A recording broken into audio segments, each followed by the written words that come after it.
आपको मैं एक उदाहरण देकर समझाता हूँ, एकदम जीता जागता उदाहरण।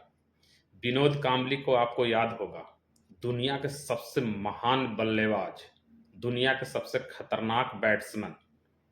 लेकिन उनके करियर के साथ क्या हिसाब किताब हुआ, ये आपको याद होना चाहिए।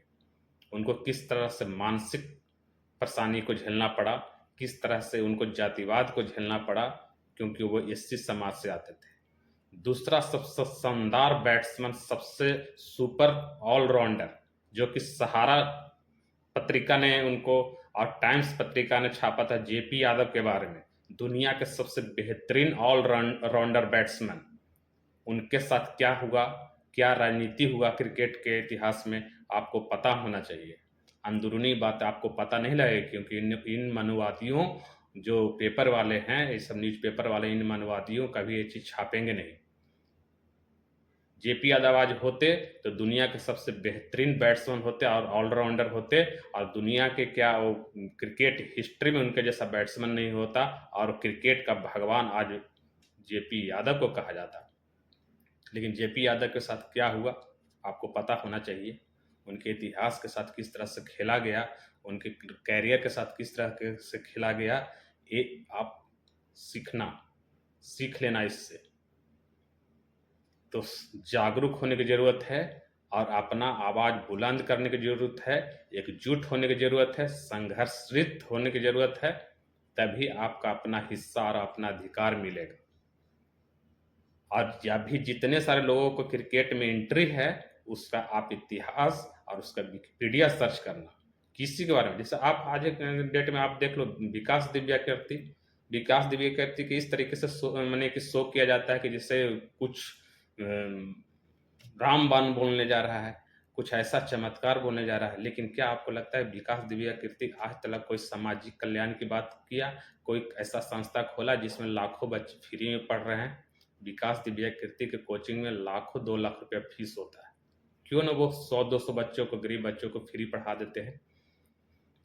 तो इनका कभी हिस्ट्री सर्च करना, किस टाइटल से हैं वो सर्च करना, तो आपको समझ में आ जाएगा कि इन लोग ने क्या कर रहा है, क्या करने जा रहा है, क्या सोच है इनकी। आपको जागरूक रहने की ज़रूरत है, उसके बारे में सर्च करने की ज़रूरत है कि इसका इतिहास क्या है, इसका टाइटल क्या है, और ये है तो क्या काम किया है अभी तक समाज कल्याण के लिए, गरीबों के लिए, बेरोजगारों के लिए। आप ऐसे ही भीड़ की तरफ भाग जाते हो, भीड़ की तरफ दौड़ जाते हो, और नुकसान खुद सहते हो। उसमें जो बंगलोर में मरा, उसमें सबसे ज़्यादा मरने वालों की संख्या बहुजनों की थी। अभी इलाहाबाद प्रयागराज में जो कुंभ मेला हुआ, उसमें सबसे ज़्यादा बहुजन के मरने वाले की संख्या थी। आपको बोला गया कि इलाहाबाद प्रयागराज जो नहीं आएंगे वो देशद्रोह होंगे। आप दौड़ते हुए ट्रेन पर भर भर के जा रहे थे। अब मरे कौन? आप ही के परिवार से, आप ही के लोगों से। मरने वाले में वो लोग नहीं थे जो आपको पेपर में इन मनवादियों ने जो आपको बुला रहा था।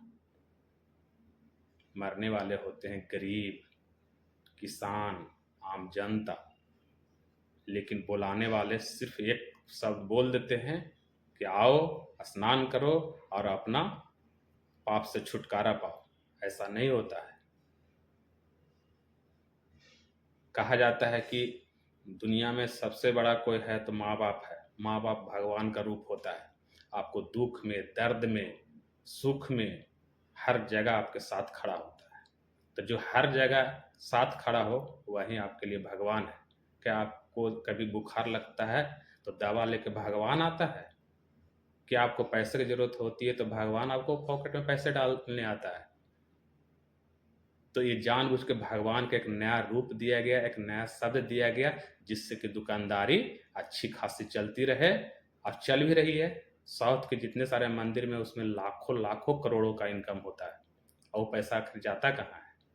आपके जेब में, कि वो मंदिर के पुजारी है उसके जेब में? आप अपना पॉकेट खर्च करके आते हो उस मंदिर में, और उस मंदिर का, आपके पॉकेट का पैसा कहाँ चला जाता है? डायरेक्ट किसके जेब में? उन लोगों को, उन मनवादियों के जेब में, जो आपको मंदिर से हटने के बाद मंदिर को धुलवाया जाता है। आप ऐसे जगह पे क्यों जाते हो? जहाँ पर आपको सम्मान और इज्जत और प्रतिष्ठा न मिले, ऐसे चीज़ों से बहिष्कार करो, ऐसे लोगों से बहिष्कार करो।